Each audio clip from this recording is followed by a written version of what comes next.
छोटा इलेक्शन हो, बोलिए केवल इलेक्शन ढिंगरा हो। जी, केवल ढिंगरा जी जी बताइए भाई। देखिए सवाल ये है कि भाजपा चाहे प्रीपोन कराती इलेक्शन चाहे पोस्टपोन कराती, हारना तो इनका तय है। और मैं आपको इसकी वजह भी बता देता हूं। हरियाणा एक जो है स्टेट दिल्ली के आसपास लगता है और उधर से पंजाब के पास लगता है। पंजाब और हरियाणा का जो एग्रीकल्चर सिस्टम है, किसानों के साथ बहुत बड़ी दुर्गति जो है इस सरकार ने की। 3 काले कानून बनाए थे और तीनों काले कानून बना करके करीबन 750 किसान शहादत कर गए। दिल्ली के बॉर्डरों पर जो बोल्डर लगाए, उनके ऊपर अश्रु गैस के गोले छोड़े, वो हमारे प्रदेश की जनता थी जिसके ऊपर ये तशद्दुद किया इन्होंने। और इसके साथ साथ जो कर्मचारी वर्ग है वो बड़ा परेशान है हरियाणा के अंदर, क्योंकि जो कर्मचारी अपनी मांगे रख रहे थे उनको लाठियों के साथ पीटा गया। और तीसरे जो थे बिजनेसमैन, छोटे छोटे जो थे हमारे हरियाणा के, उनके साथ जो है जीएसटी का और जो फिरौतियां मांगी जा रही हैं, धनाधन गोलियां चल रही हैं हरियाणा के अंदर, और जो हमारा जो लॉ एंड ऑर्डर है वो फेलियर है। इससे हमारा बिजनेसमैन जो है वो बहुत परेशान है हरियाणा का। तो बहुत सारे मुद्दे हैं हरियाणा के और सभी मुद्दों पे भाजपा हरियाणा के अंदर फेल रही। चाहे ये प्रीपोन कराएं चाहे पोस्टपोन कराएं, ये फेलियर है गवर्नमेंट, इसलिए इनका जाना तय है। आपको एक हास्यास्पद बात बताता हूं। खट्टर साहब मुख्यमंत्री थे और जॉब के मामले में एक महिला जो है उनके पास आई और उन्होंने कहा कि हमें जो है ना मेरे बच्चे को जॉब चाहिए। तो मुख्यमंत्री का आगे से जवाब है आपको हम चांद पर भेज देते हैं।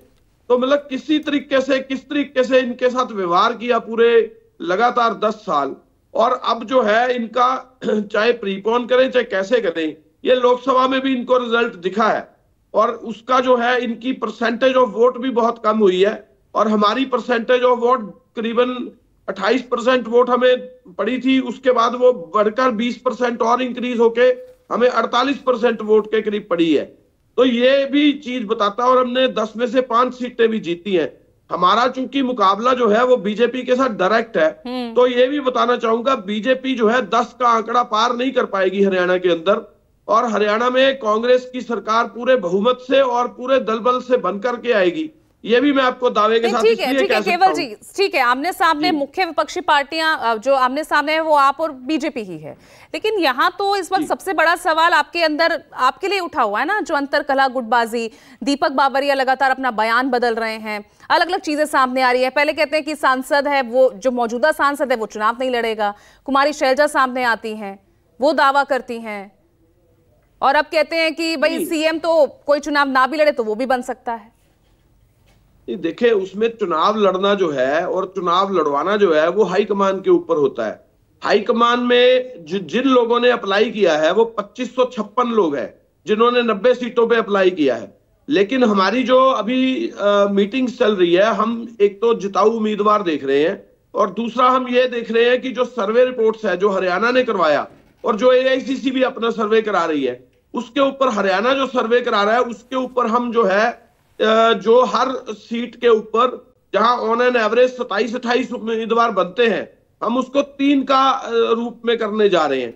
जिस सीट पे ज्यादा उम्मीदवार है, जिस पे कम है उस पे 2 भी हो सकते हैं, किसी पे 1 भी हो सकता है। जहां पे एक ही आदमी ने अप्लाई किया है, जैसे कि हुड्डा साहब की सीट के ऊपर सिर्फ हुड्डा साहब ने ही अप्लाई किया है, तो उस पे एक ही नाम जाएगा।